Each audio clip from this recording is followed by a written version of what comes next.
Steel and pipe for large or small projects with 2 locations in Waco and Bryan. Family owned and operated since 1943. All right, 537, the legend, Hall of Famer, icon, John McClain, Houston Chronicle, NFL Hall of Fame writer, voter. And tomorrow night, down in your neck of the woods, John, it's the Dave Aranda, Baylor football coach at the Omni Galleria in the Houston Touchdown Club. People what kind of feedback are you getting on that? Well, everybody's fired up to hear Aranda talk about the team coming back, changes he's made on his coaching staff, and they're really looking forward to it, as I'm sure all the alumni groups around Texas will be, and I'm sure Dave will bring up something about the national championship basketball team when he's making his introductory remarks. John, it appears there's some more kind of strange things going on with Tony Busby and the Deshaun Watson thing. Rusty Hardin's been through a lot of different things, and he's not intimidated by anyone. But is this kind of a new thing for him? Is litigating a case through Instagram? Well, it's they're doing a lot of it on Facebook, Instagram. Rusty's 79 years old, and he's been around a long time. And Busby, I think, is in his 50s. And so I don't believe anything either one of them says, because without calling the other one a liar, they're basically calling each other a liar. And Rusty Hardin said that they've agreed to settle, but they want the settlement made public. And Busby doesn't. And Busby said he's never agreed to settle. So the truth is somewhere in the middle, as it is most of the time in situations like this. But all I know is it's not done, and until it is, it isn't. John, I saw where the Texans are underdogs in every single game next year, according to Las Vegas. And I know you've made it very clear that, especially with the Deshaun Watson stuff, you're not expecting some great season. But what are the expectations? Is it? I guess it's leaning more towards 0-17 than 17-0. But kind of what are the expectations in your mind for Houston next year? Craig, when the schedule came down, I went over each game, and I predicted at that point the Texans would finish 3-14. They would avoid their fewest victories, which is 2, twice. They would tie their most losses, 14. But the fact is, nobody's got a clue right now. This team has 47 new players. They've got a new defensive system, a new head coach, 14 new coaches, and they're not sure who the starting quarterback will be. We expect it to be Tyrod Taylor. Of course, Deshaun Watson will either be still involved in his legal issues or he'll be traded. And so I think everybody thinks Texans are going to be really bad. And the truth is, with all these players they've brought in, they've taken some chances on guys who have played well and then didn't, gambling that maybe this stuff can get it out of them, or guys coming off of injuries. They have quite a few guys who were hampered by injuries last year, who they are hoping can stay healthy on both sides of the ball. And all these new guys, including 37 veterans, are not going to make the team, but they are going to be very competitive. You have a lot of veteran players on 1- and 2-year contracts going to give their best because they're hoping to impress this new regime and get an extension for a lot more money when the salary cap goes up in March. So I have no idea. It's ridiculous having a great team after a game. It's ridiculous to have to predict the season after the schedule comes up. But people love it, so I'm happy to do it. And usually I'm way wrong. John, the NFL, and this has been a while, but they're going to 17 games. And in the end, that's all money, right? That's the only reason they're going to 17 games? They're going to 17. Everything that the NFL does, David, is because of money. And that's the reason they just signed a $10.7 billion TV deal. Everything is built around making money.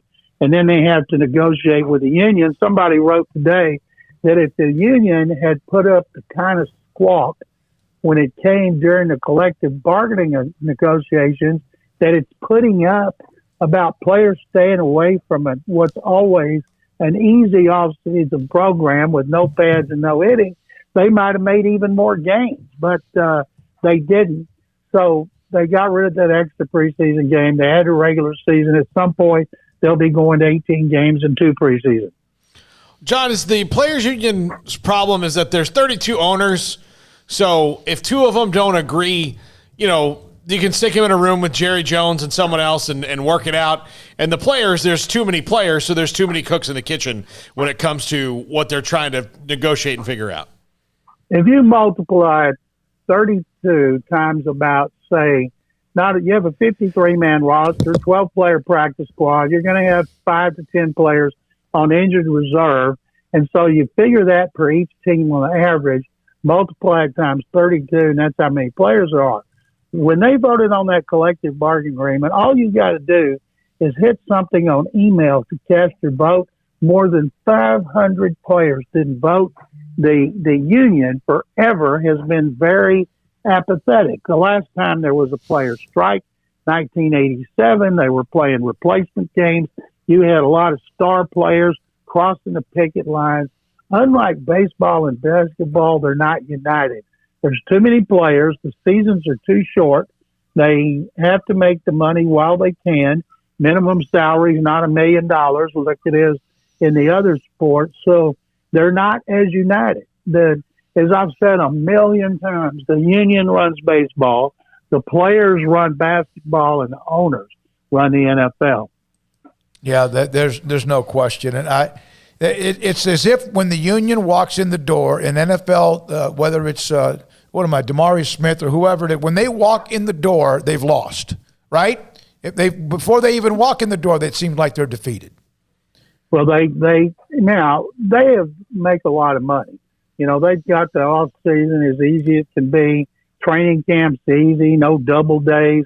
It's amazing how much easier it is to play in the NFL than it was back like in the 90s or the 80s. And the players are making a whole lot more money. They're playing longer.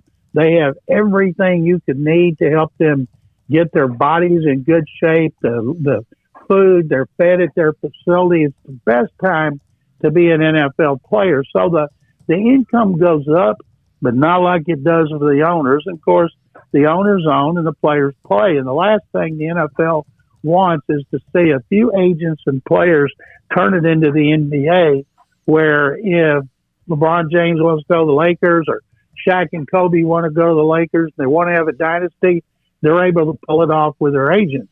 And that's happened to a certain extent with cornerback Jalen Ramsey and safety Jamal Adams. They got away from 2 losers, the Jaguars and the Jets, to go to winners, the Rams and the Seahawks. Deshaun Watson wants out. Not sure Aaron Rodgers. I don't think he's going anywhere, but he still wants to go. And so they want to try to dictate where more of the players play, and that's something the NFL wants to avoid at all costs, turning the NFL into the NBA. John, speaking of the NBA, the Rockets now sit and wait for those ping pong balls to fall their way. How depressed will the city of Houston be if Cade Cunningham is not a Houston Rocket come a month and a half from now? Yeah, I don't think half the people in Houston know who Cade Cunningham is. It's not like he's a dominant player that everybody thinks is a generational talent like, say, Trevor Lawrence was. But, those of us who watched him at Oklahoma State see what a great player he can be, shooter and leader and everything. But I was reading about the draft today because the Rockets have a 52.1% chance of getting one of the top 4 picks. Now, they got lucky with Yao Ming. They were way down the lottery list, and they got him. They got Ralph Sampson and Hakeem Olajuwon back-to-back, which created a lottery because they were tanking so bad. And they were just terrible this year. They started off 11-10 and ended up with the worst record in the league. Only won, 6 more games. I think they're like 6-45. So they didn't tank. They had a lot of injuries. They had players bailed on them. They were traded. But they do have 3 number 1 draft choices. They have multiple number 1s for years. Now the key is their new regime has to prove they know what to do with them. Thank you, John. Appreciate your time. Thank you, as guys. always. Yes, sir. By the way, Nikki Collin has announced yet another member of her staff at basketball ops, Michael Mata, who went to Old Dominion and also went to Providence College. He announced as Baylor's new director of women's basketball operations. Assistant AD for basketball Yeah. operations. So